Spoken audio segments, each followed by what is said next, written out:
Please welcome Michelle Zatlyn, co-founder and COO of Cloudflare, and Laura Bilazarian, CEO, co-founder of Teamable.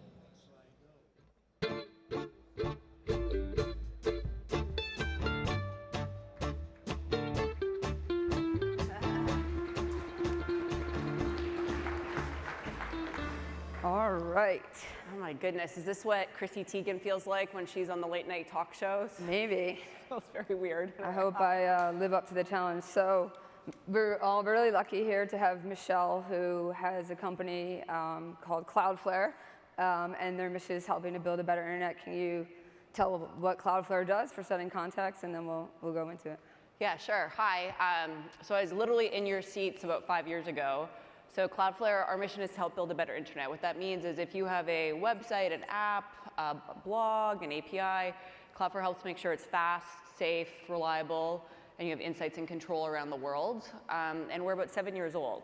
And in the last 7 years, it's been quite the ride. We have over 7 million customers now. Every day, about 20,000 new sites sign up for our service. We have about 600 people working at Cloudflare around the world. And our revenue is north of $100 million. So it's been quite the ride the last 7 years, and literally I was in your seats 5 years ago. So excited to be here today. So the thing I'm in awe of here is like this is massive, massive scale, right?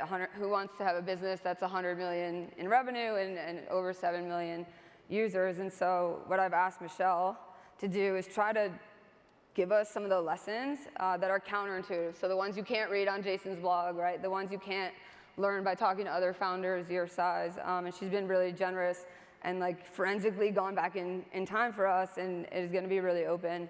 So Michelle, like you said, a lot of your lessons were around people. And I think, you know, this is something we all struggle with every day. First, tell about your founder and your founding situation, because that's, you know, sort of DNA. Sure, yeah. So three of us started the company, Matthew, Lee, and I. And we were all really, really different. And so if you're really early in your company life cycle and you're still figuring out who your founders are going to be, or you're still not sure you have the right founders, I'll just share a little bit about Matthew, Lee, and I.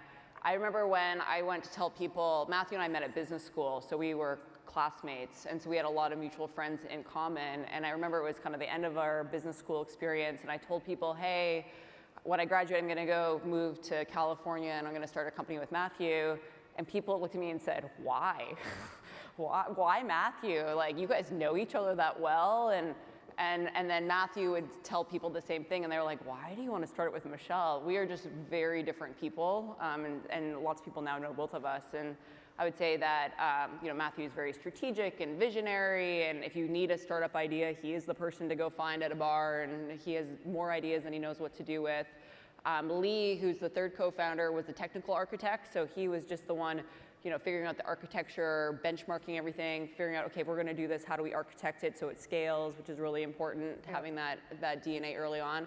And then I was much more, I didn't know a lot about the space, but I was really good at getting things done and saying, okay, well, if we're going to go there, what are all the things we need to do to get there? And also because I didn't know a ton about internet performance and security when we started, and we're a really technical company. I mean, we build infrastructure for the internet. I could kind of ask silly questions like, nobody knows what you guys are talking about. Like, how are we going to explain this in a way that people need it, but that no one understands? A lot of people don't understand the technical details behind it, and they shouldn't have to. How do we straddle both? And so I feel like I played a lot on that piece. Yep. You know, if Matthew was sitting here, what he would say is, Michelle helps make the trains run on time. Anyway, I tell all this story for those who are earlier in your, or even those of you that want to start a company, of, like, I think of a Venn diagram. Good co-founders have totally different skill sets than you. And the thing is people are like, oh yeah, that makes tons of sense. But like, when you're starting, it is so hard to have a co-founder that has a totally different skill set than you. Because you literally, like, almost can't relate to one another. You come to problems at different angles, you care about different things. Like, I remember early on the stuff that Matthew and Lee cared about, and I was just like, I didn't care about that at all, and I cared a lot more about, like, what are people working on and making sure people knew, and they didn't care about that at all. And so it was more having this, like, mutual vision for the company, a ton of respect for one another, and finding a way to work together. And so I think that if you can find co-founders that are different than you, you cover a lot of surface area, and you need enough overlap to make things work. but it's hard. Now, fast forward 7 years later, obviously we're very good friends. We know each other in a totally different way, and so we've gotten through that awkward getting to know, like, working together phase. But early on, I think having diverse points of view was really, really powerful and a great starting point for Cloudflare. Awesome. And as you grew, and let's start the first 50 people, what were some of the lessons that you wish someone had told you? Oh my God, if I had known how hard it was to get to 50 people, I don't know if we would have started. It is so hard to convince somebody to come work for you when you're, just a few people. It's actually easier when you're like starting out. Like I think if you're less than 10 people, it's easier to recruit. 10 to 50, someone has to be a little crazy to come work with you. Because there are so many good job options, especially if you're in the Bay Area or New York or Toronto or Austin, you pick any big city. It's like, there are so many other great jobs. Like, why would they take a chance? And of course, if you're one of the first few people, I think the economics really make a ton of sense. But like 10 to 50 is a really hard time to attract folks.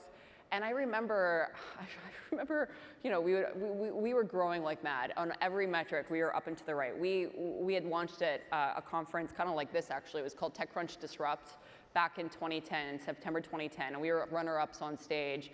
And I remember when we launched there, like our signups just went up through the roof, and they just never stopped. And so we were just trying to keep our heads above water. And I mean, we were working all the time. There was 8 of us, and so hiring was a really big priority for us. And it's just like, it's hard to get those people to join at the right people. And so some things that I think worked for us that hopefully will be helpful to those in the room if you're at that stage. I think this is when we got really crystal around what we were doing as a business. Like, we did not start Cloudflare with this mission to say, hey, we're going to help build a better internet. Actually, like, if you go back to our business plan and the first year of our existence, those words never left our mouths.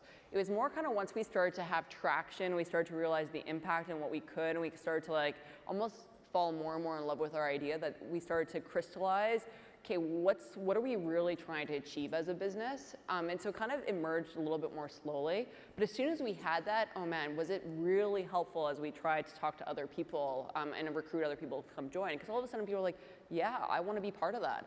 I want to come be part of the team that's helping to make the internet a better place.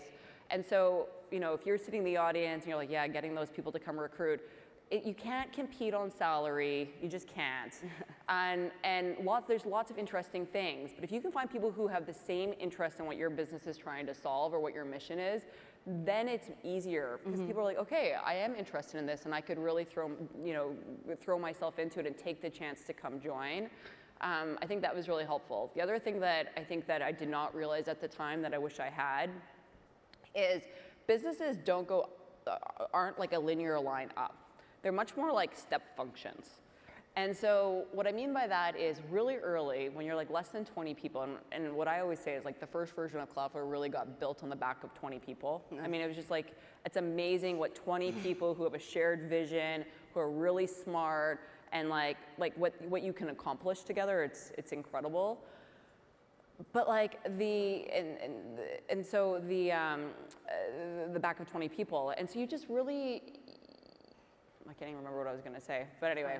So you have these crazy missionaries now, right? Yeah. And you're, some people say like, give them titles. Titles are free. You've recognized you can't pay them, but titles are free. You didn't give titles. I think that's great. Talk about like some of the things you were trying to avoid by giving titles, and now, I'm sure everyone has a title at Cloudflare. Like, talk about some of the pros and cons of titles. Yeah, okay, so early on at Cloudflare, this is one of those things where Mark Andreessen is in one camp of titles are free, you should give them to everyone to attract them to come join your company. And then there's another camp that's like the Mark Zuckerberg camp of everyone should have to like take a demotion to come work at Facebook.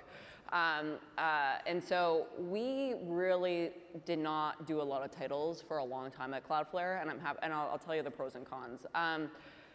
That, again, I didn't realize at the time. And so this is how it happened. We had just raised our Series A. We raised a couple $1 million from Venrock. We were a small team, and we were going to our first board meeting, and we were really excited. We were hiring our first non-founding team member, and his title was going to be VP of Technical Operations. For our business, it mattered a lot. And I remember we went to this board meeting and one of our well-known venture capitalists said to us, how many person has this person hired? How many person has this person fired? It's like, I'm fine if you haven't want him on the team, but like, why are you giving him a VP title? And he really pushed on it. And so we left that meeting, and I remember we were driving back. It was down at their, we didn't have offices at the time, so we were down on the valley at their offices doing our first board meeting. And I remember driving back to the city, and I turned to Matthew and I said, what if we just don't do titles? And I'm like, of course we need a CEO, you can be CEO, but like, I don't know, do I really deserve a VP title? Does Lee deserve a CTO or VP title? You know, and our board member's right, this VP that we wanted to hire, they don't really deserve it either. So what if we just don't do it? Of course, people need functional areas. So like Lee was like engineering, and I was user experience for a long time, and that was inspired what Marissa Myers did at Google, and no other reason than that, because I didn't want to be sales or marketing, so I liked user experience. And you know, we had folks who would join technical operations, and it served us really, really well. It was very flexible. It meant like you could get people to come join Cloudflare because they wanted to be there for the right reasons. It didn't matter what their title was. And it was really easy to do that because like I didn't have a title, the other co-founder didn't have a title, so nobody had a title except for the CEO. And again, people had... How did you communicate with the world? Well, again, I was user experience, and Lee was engineering. I mean, co-founder, you know, and lead engineer. You know, a lot of people engineers were all systems engineers. It was just simple, very simple. And then where did it tap out? Yeah, okay, so I'll say two things of where it tapped out. So it doesn't work for everyone. And for us, the first thing I would think, if you're thinking about, okay, do titles work or not? The thing that I would say is, what do your customers look like? So early on, we had a free service and a $20 a month service. Like that's what we launched with back in 2010. Now we also have a $200 a month service, and we have lots of enterprises paying us, you know, $100,000, $1 million a year, okay? We look very different today than when we launched. And so because our initial customer set were a lot of customers who were on the free plan or paying us $20 a month, the fact that our organization was pretty fluid, didn't have titles, it kind of reflected what our customer base looked like. That worked really well. I don't think, if you're selling to large organizations or true enterprises with multi-million-dollar accounts, I don't think it'll work early on. So I think that's something like it kind of mirrors, or really if you're selling into very process-driven organizations, I don't think it'll work. But for us, we didn't have that. We kind of were this very big self-serve business. The fluidity matched what our customer base looked like, and so the fluidity really works for us as we scaled. It was great, and I'll give you an example where it worked really well, and then I'll give you an example where it didn't work well. It's not all, you know, there's always trade-offs on these sorts of things. So where it worked well was we had a really early team member who was amazing, still on our team, terrific. And like, if we had given him a title, it would have been a VP title back in the day of technical operations, actually. Turns out, like today, not our VP of technical operations. And still in the company. And still on the team. Amazing. How do you change that? How do you keep these early folks? And people always talk about like upgrading your team, and I hate that term because it feels like it's it's not really paying it. I don't think it does justice to the team that gets you to where you are. But there are people who cross the chasm, because it is true. The different folks, like, you know, to get you to the first, you know, million in ARR, the next 10 million, and then now we're well over 100 million. Like the types of people we hire look different, but you still need some of those early folks who cross the chasm, because they are the culture keepers of Cloudflare. They're the ones who really, you know, care. They know. You want them on your team, and it's like if you give them a title that they might not grow into over time, you either then need to have another VP, and now you have a VP reporting to a VP, or you also have to create a new title, like super senior VP, EVP, senior VP, and all of a sudden it's like, oh my God, I don't want to be talking about any of this stuff. So that's a case where it worked really well. The case where it doesn't work well is, you know, it's hard on the team, you know, as you grow, and we probably waited too long. You know, we waited well over 100 people before us really starting, before we even hired our first engineering manager, like to manage a group of engineers, and that was too long. What specifically is hard on the team? Just not knowing who the decision maker is? Who to go to, and again, we had this philosophy of like, well, you guys are all smart, you get to work when you want to do, but it turns out like when your team is begging you for a manager, like it's probably you waited too long, because it's like, oh, yeah, they're begging, but like really, you know, maybe we're a little bit too late. Yeah. Things that, you know, some processes that maybe didn't get implemented because all of a sudden there's no centralization point to say, hey, this isn't breaking anymore, let's implement this. So I think we waited a little bit too late, and we fixed it, and we continue to fix it along the way. And so what that means is some people are unsatisfied, right? They feel like my career path, how do I show career progression? Because people, again, they see their friends getting promoted at work to senior engineer and then a tech lead or an engineering manager, and they're like, hey, I want career paths. And how do you do that if you don't have it set up? And so I think that's the flip side of waiting a little bit too long. And again, I think we maybe waited a little bit too long. Do you have a magic phrase for that, for people that want that progression? Well, I mean, I think like normal, everybody does. I don't think that's just like human nature. I don't think it's bad. I just think people want to do different things in their career, and what Did you have a magic phrase for getting them to accept that they're still progressing without these titles, or did you get good at no? Okay, no, so if anybody knows what that is, tweet at me. I'm at Zatlyn. I'd love to know. I don't know what the magic phrase is. It's just growth solves some problems. So I mean, I guess it's if you're on the right rocket ship or on the right bus, who knows what seat you're. Don't worry so much about the seat, but I don't think that works very well. So let's go to that. So you do mention things are step functions, right? So I'm sure you had, step functions. People don't have titles. You're charging, you're growing, but it's $20 a month. So, multiplying that times number of customers to get where you want to be, and is hard. How do you keep momentum during those flat parts of the step function with all that situation? Okay, this is one thing that I really don't think people talk about enough. And again, if you're a founder in the room or a senior leader in a growing company, I think you have a ton of control over it. So we started at a free plan, a $20 a month plan. It is really hard to show revenue growing up and to the right when you use $20 a month. Like, you need a lot of $20 a month customers to make the revenue chart grow right and to the right. Now, when you're doing $100,000 contracts or $1 million, it's a totally different story. But like those $20 customers, we have a $200 plan, revenue was not a good metric for us to communicate momentum early on. So we didn't use it. Now, if you read all the Y Combinator stuff, and actually I went through a lot of the different decks that have circulated here even, a lot of it, people are really focused on revenue as a metric. And of course that's important, I get it. But the one thing you have as the founding team or is in charge of your business is figuring out what metrics do you want to communicate to the external world that shows momentum. And what I think you should do is pick ones that make it easy to show momentum. And so we picked metrics that made sense for us, that changed really quickly. And that helped communicate both internally we were onto something. It helped make recruiting better because we could say, look, these are the metrics we care about and look how they're changing. When we go back to our board, we'd have the same board. Every time we have a board meeting, we open the deck with the exact same slide. And then we've changed it once to a new slide with all the metrics 5 KPIs we track. We just updated them after 5 years because we said, hey, we're a different business now, and revenue made it on the second time. But for the first 5 years of our existence, revenue was not a metric that we used as one of our 5 KPIs. And so we used other things that matter to our business. I'll give you some examples because you should figure out what those are for your business. And you have a lot of control over setting the context for that. And I don't think people tell founders that enough, but you can pick. I just want to dig on something here. Yeah. It said you would change, so you would actually change the metrics that you were focusing on, or how would that feel authentic to the employees of oh, this time it's customers, that time it's websites, how would that not seem inauthentic to the employees that had been there for a long time? Well, no, we kept the same ones for a long time, okay. 5 years. But then at some point when you start to generate, over 5 million, 10 million in ARR, then you need to say, okay, we're, a KPI we care a lot about is revenue per employee. But when you're less than 10 million ARR, it doesn't really matter.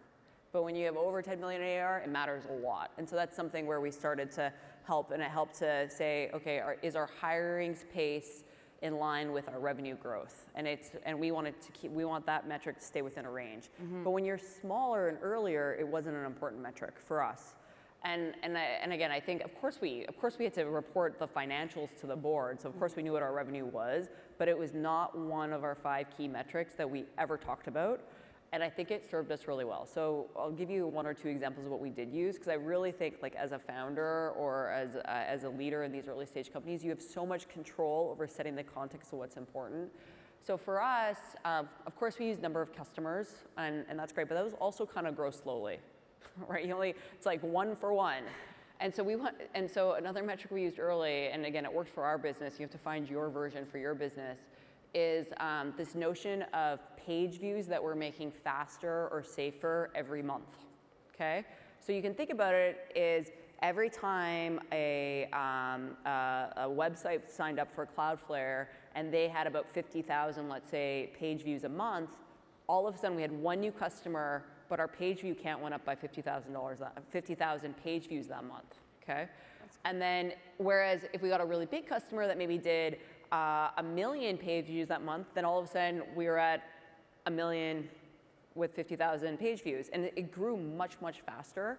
And for us, the reason why we used that and why the board was okay with us doing it, it was how well were we delivering on our promise to our customers, right? And we had to be able to execute on that growth. And for us, there was a huge amount of work to execute on that growth and being able to actually deliver on the promise to all of that page views going through.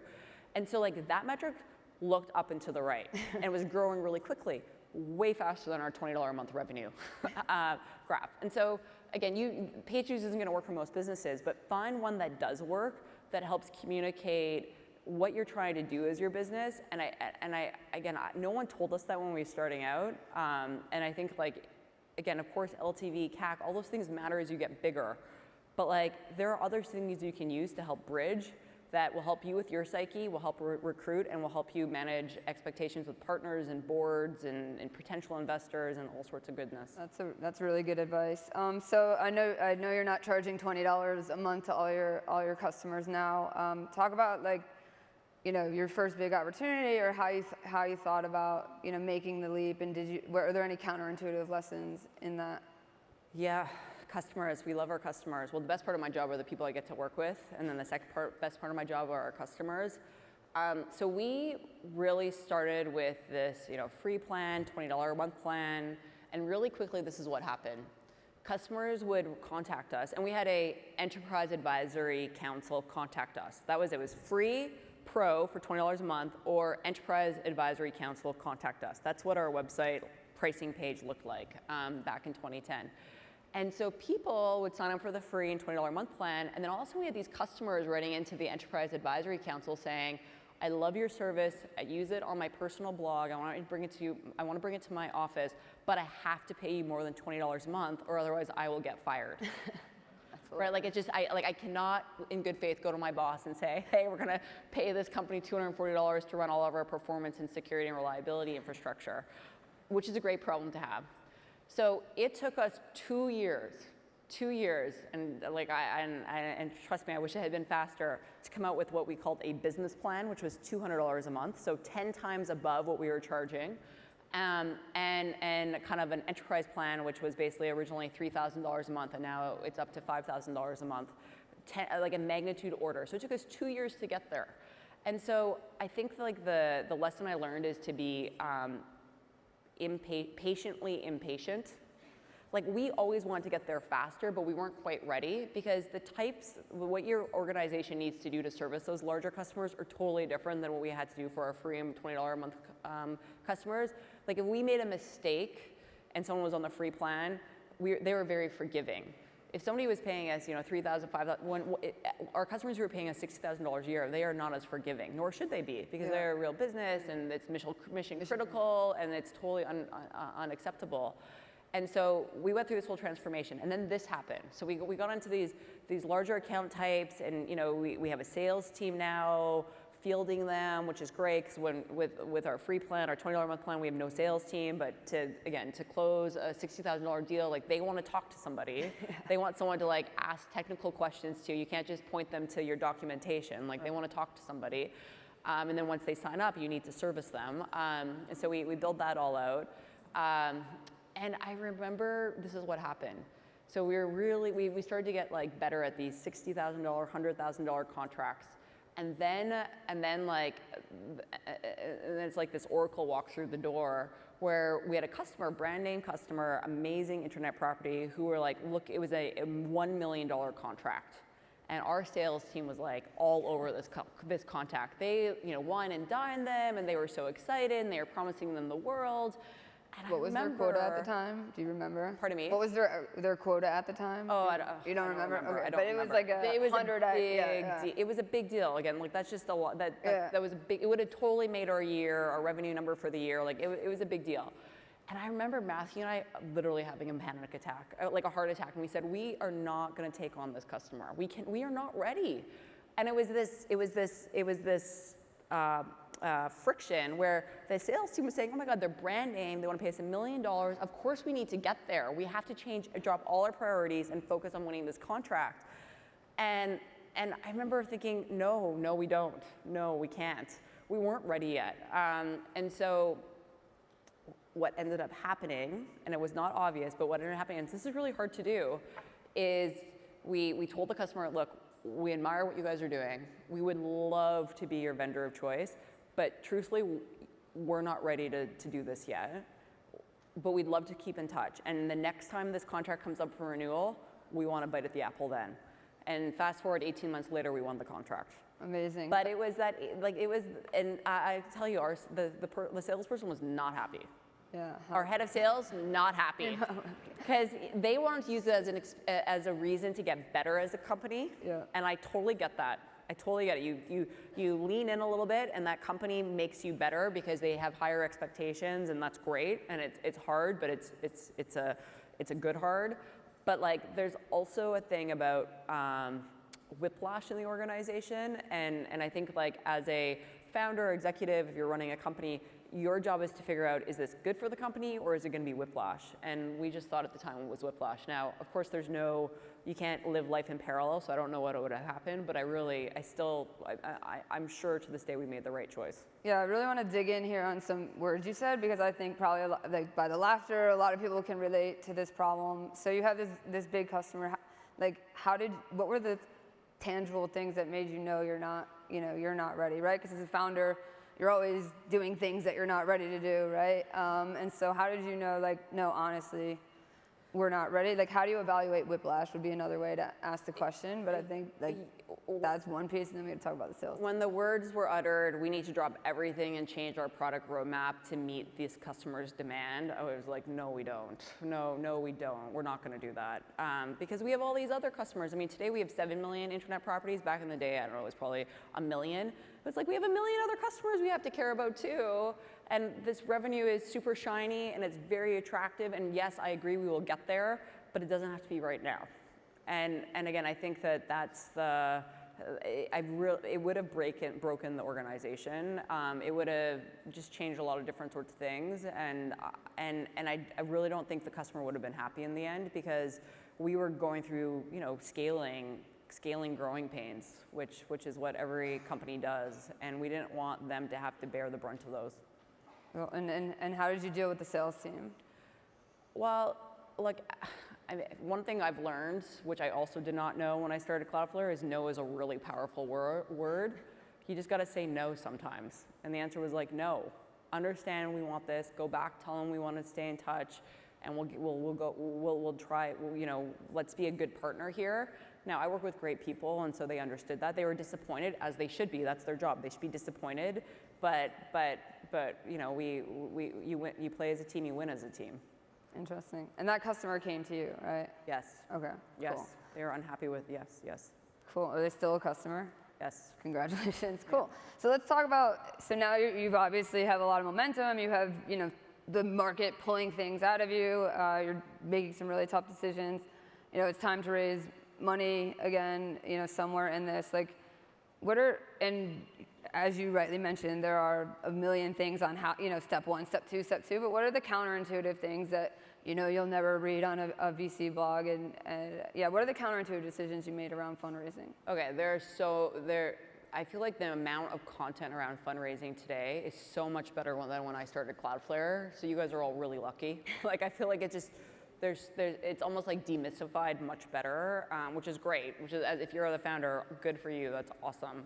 Use it to your advantage. We've raised $182 million, so we've raised a lot of venture, but we haven't raised for over 3 years. So it's been a long time, which I'm happy about. So there's two things I would say that I don't think get talked enough about. Although, you know, you joked earlier about like things that you could learn from by not following Jason Lemkin. Actually, like out of every 100 things Jason writes, I agree with 99 of them. So it's like you should just follow his blog, his tweets. He's got lots of great insights. And he talked about this recently, but I still don't think it's talked about enough. So there's two things. So the first is we always optimize for people, both the people we hired as well as investors along the way. So like, what does that mean? Like I remember during our Series C, we had a great firm who wanted to invest in Cloudflare, gave us a huge valuation. I mean, huge. And like, I mean, the person who was going to do the deal is a brand name VC, like top tier, it's great. But like our visions for the business did not align. So these are the sorts of conversations we'd have. Why do you have a free plan? Get rid of it. Sorry, it wasn't quite that forceful. More, why do you have a free plan? Are you sure that's a good use of resources and time? And it was like almost like early warning signs of like, oh man, if we get married, we're gonna have a totally different vision of where this business is gonna go. And like, that's all the stories that I hear about the horror stories you hear about investors and founders is often when the visions don't align. Interesting. And so those made us really nervous. There was also like, why are you in the city? You should be down in the Silicon Valley where all the talent is. Like, they just did not. So there's a lot of things where like, oh. And so we walked away from that deal, and we had gotten our board, the board was on board with it, and we walked away just saying, this doesn't feel right. That was really hard, really hard. Fast forward a few months later, we met we kept getting to know an investor who we really liked a lot. I think they're just like high quality human beings, the best internet investors they are. It was Union Square Ventures out of New York. And like we knew them, but we kept getting to know them better and better. And eventually they came in and did our Series C months later and at a much lower valuation than this other firm. Not because the business metrics were done, just because they were willing to do the deal with different terms, but we wanted them. And so I think that I know lots of founders, and you can read online, of almost all root of all issues is when they take money from somebody that doesn't have the same alignment as them and they chase a valuation. I really don't think that's a good strategy, and we've never done that, and I'd say we have a great relationship with our investors. So that's one thing I learned. The other thing that I will say is it is a very connected world, and don't burn bridges. No matter how awful someone treats you, you might need them. And I hate saying that, but it is true. And so it's a connected world. The world of tech, the valley is so connected, but the world of tech, the world of business. And I'm amazed by how somebody who we met years ago has come back and played some role today. And like, that's not obvious in the moment where you just like want to tell somebody what you really think about them. Just, you know, it's a connected world. By your tongue. But on the other side, you know, you're punching above your weight. You have this, you know, personality as a company, as a human. How do you like let that shine and bite your tongue? You know, like what's the balance? Okay, this is the thing that as the greatest asset you have as a founder is you can have a personality. Because like you think about you think of Google, you think of Amazon, you think of Apple, you think of Facebook, like all those people, you know, they have rules by the SEC, everything that needs to be vet by their communications team. You have none of that. And I think like that really played to our strengths early on. And so Matthew definitely has a personality, and he's got lots of Twitter followers, and he speaks, and we write blog posts where we draw lines in the sand. And I think that's worked really well for us. And it can for you too. Like it's really, you can play it up. People are looking for great content. So whether you write on your own blog or you place it in other places, people want to hear from you, and you can have a point of view or say things a little bit more firmly that somebody who has a comms team that has to get it totally sanitized, like you just have a different set of rules, and like that only lasts for a certain amount of time. So you should use it to your advantage. You still have a personality, so it's going for you. Yes, yeah, I still do. Now, this is a bit counterintuitive for the space you're in. So, I mean, security reviews are a big part of what we're doing now as we're going up market. And like the speech I give before we go in is don't have a personality, right? Like because I consider it a liability. Like has there been anywhere where it came back to bite you, or you think it's just been an asset all the way? There are no silver bullets in life, so yes, there are definitely times where it's come back to bite us, and we've just adjusted, right? Like, so the way, this is my rule, how I think about it, is whatever I write publicly or even internally, I want to be proud that that gets attributed to me 5 years from now. Like, and so it's like, you know, the company I want to be in 5 years, will I still be okay if I said that? So that's like my measure of whether what we're saying is okay. And I think if you stick to that, you're fine. You can go a long way because people want, they want a point of view, they want a personality. I mean, I'm not saying don't be a jerk. You know, I mean, just say like, actually, this is how I see it, or this is why I think it's that way. It's refreshing. It's authentic. People like it. It's great. The one thing I will say, and you know, this idea of like momentum, and when you're small, you want to punch way above your weight, and like that's what you're trying to do. You're trying to punch above your weight. I use that analogy, pufferfish. Actually, it's so funny. I use this all the time. Like, you want to be a pufferfish. You want to be like, you want to be a little ahead of your skis, but you don't want to be so ahead that you're a fraud. And like, that's a really fine line. But you do. And so I remember like early on when we were raising money. Originally, we were raising like, I can't remember, $5-8 million, and like the round just kind of like really, it was our Series B, and I remember like all of a sudden the numbers ended up being 12 or 15, and we ended up raising 20, and Matthew and I literally had to practice in the mirror saying, hey, we're raising $20 million, because it just felt so crazy to us that was even like a reality. And so this is something where it was like kind of like a pufferfish, where like you practice, you're like, okay, yeah, you walk in the room saying, yeah, we're looking for $20 million. The other side thought it was perfectly normal. So this is an example of something. But again, there's a fine line to being a fraud, and I think that's really important. Yeah, how do you know the difference though, right? Because you felt like a fraud. Okay, well, I'm not a good 20 million, yeah. but you weren't. You know, like, how do you know where? Well, that's not a fraud. That's just practice. No, that's you're not. You weren't a fraud, right? Yeah. So as a founder, you have to continually push yourself past feeling a fraud. Like, how? You know, what are some like stopgaps you have for yourself to know if something is just too much? Yeah, well, I think that's why you need to, I think you need the rate at which you learn is really important. Actually, it was George Lee who runs the investment banking at Goldman Sachs.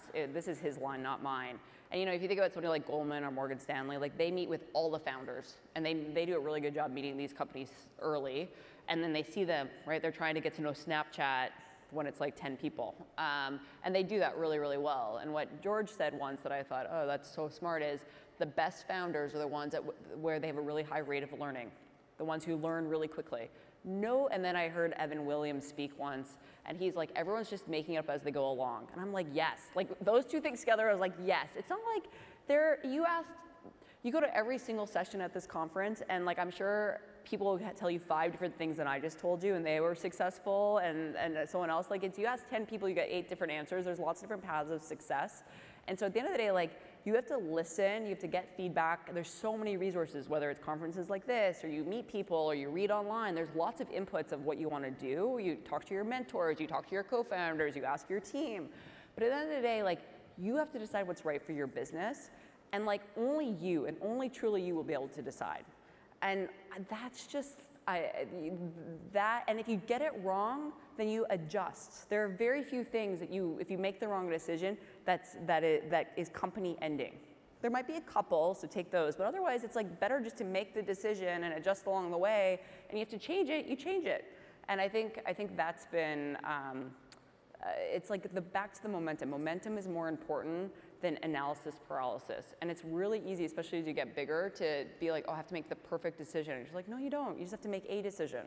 That's really good. Yeah, keep the momentum and decide and commit is more important than the optimal decision. I think that's a good reminder. And so as you get bigger, you have to like communicate these decisions, right? Like you know, it's not the 3 of you in a room, and then it's many people. And how many people are actually at Cloudflare now? We have 600. 600. We'll be 850 by the end of the year. Yeah. Well, congrats. Yeah, it's a lot of people. But you're also doing a lot with not a ton of people. Talk about some of your communication tips, like throughout the ages. Sure. Okay, this is also something that's not obvious when you start, that I wish we had known. I think that you can never over-communicate.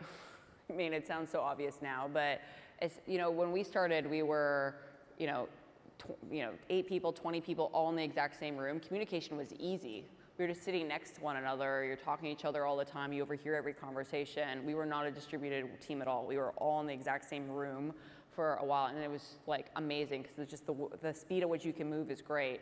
But that quickly changes as you grow, right? All of a sudden you have people in other offices, or people are working different hours or whatnot. And so we do a couple things that I think I didn't realize when we were setting it up that's been really helpful. So we have like a weekly meeting. We call it beer meeting. For us, it was end of day Friday. We just moved it to Thursdays. And it's just like a weekly cadence of things that are going on. So whether there's something really good or really bad, we always have the meeting. Most of the time, it's kind of there's not really good or bad information, it's just like, here's what's going on. But then when there's something really great happens, it's a thing to communicate, and when something really bad happens, you don't have to set up a town hall. It's just like always there, it's this regular cadence. And that has come in to save us so many times. It's a great thing. We also plan quarterly. We have a quarterly kickoff. We do all those sorts of things. The one thing I'll say, and then I'll let everyone get on with their day, is that the one thing that something that I learned about communication that we did not do well is we did not write enough stuff down. You're moving so fast. You just think like, oh, what a waste of time. Let's just get it done. It still haunts us today that we don't have things written down from back when we were 20, 30, 40 people. So I really don't think you can never start too early. Awesome. And Michelle, you also said to take more photos. So let's do the selfie thing and end with a photo. Awesome. And everyone take more photos along the way. Yes, yeah. Anyway, thank you everyone. Thank you. Awesome. Thank you. All right.